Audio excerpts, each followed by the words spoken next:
کیا تم خیال کرتے ہو کہ غار اور لوح والے ہماری نشانیوں میں سے عجیب تھے؟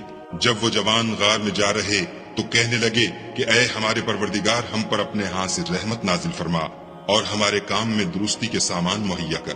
تو ہم نے غار میں کئی سال تک ان کے کانوں پر نیند کا پردہ ڈالے، یعنی ان کو سلائے رکھا، پھر ان کو جگہ اٹھایا تاکہ معلوم کریں کہ جتنی مدت وہ غار میں رہے دونوں جماعتوں میں سے اس کی مقدار کس کو خوب یاد ہے۔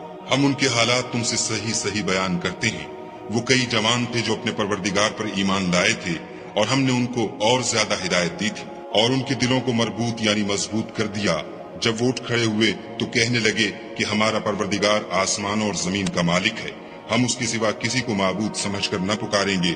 اگر ایسا کیا تو اس وقت ہم نے بعید از عقل بات کہی، ان ہماری قوم کے لوگوں نے اس کے سوا اور معبود بنا رکھے ہیں، بھلا یہ ان کے خدا ہونے پر کوئی کھلی دلیل کیوں نہیں لاتے؟ تو اس سے زیادہ کون ظالم ہے جو خدا پر جھوٹ افطرا کرے؟ اور جب تم نے ان مشرکوں سے اور جن کو یہ خدا کے سوا عبادت کرتے ہیں ان سے کنارہ کر لیا ہے تو غار میں چل رہو، تمہارا پروردگار تمہارے لیے اپنی رحمت وسیع کر دے گا اور تمہارے کاموں میں آسانی کے سامان مہیا کرے گا۔ اور جب سورج نکلے تو تم دیکھو کہ دھوپ ان کے غار سے داہنی طرف سمٹ جائے، اور جب غروب ہو تو ان سے بائیں طرف کترا جائے، اور وہ اس کے میدان میں تھے۔ یہ خدا کی نشانیوں میں سے ہیں، جس کو خدا ہدایت دے وہ ہدایت یاب ہے، اور جس کو گمراہ کرے تو تم اس کے لیے کوئی دوست راہ بتانے والا نہ پاؤ گے۔ اور تم ان کو خیال کرو کہ جاگ رہے ہیں حالانکہ وہ سوتے ہیں، اور ہم ان کو دائیں اور بائیں کروٹ بدلاتے تھے، اور ان کا کتا چوکھٹ پر دونوں ہاتھ پھیلائے ہوئے تھا۔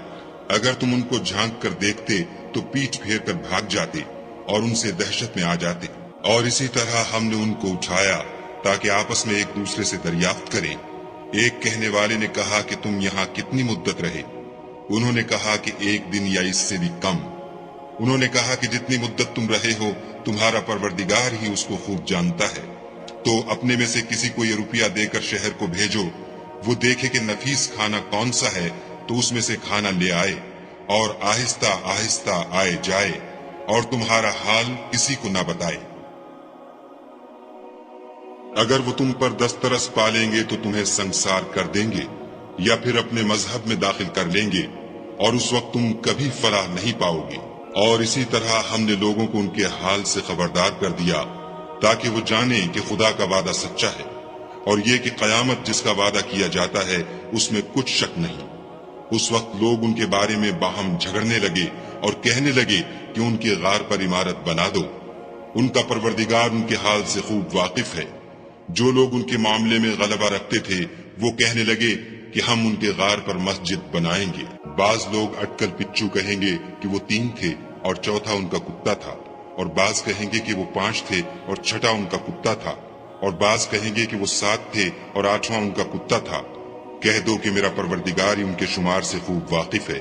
ان کو جانتے بھی ہیں تو تھوڑے ہی لوگ جانتے ہیں، تو تم ان کے معاملے میں گفتگو نہ کرنا مگر سرسری سی گفتگو، اور نہ ان کے بارے میں ان میں سے کسی سے کچھ دریافت ہی کرنا، اور کسی کام کی نسبت نہ کہنا کہ میں اسے کل کر دوں گا، مگر انشاءاللہ کہہ کر، یعنی اگر خدا چاہے تو کر دوں گا۔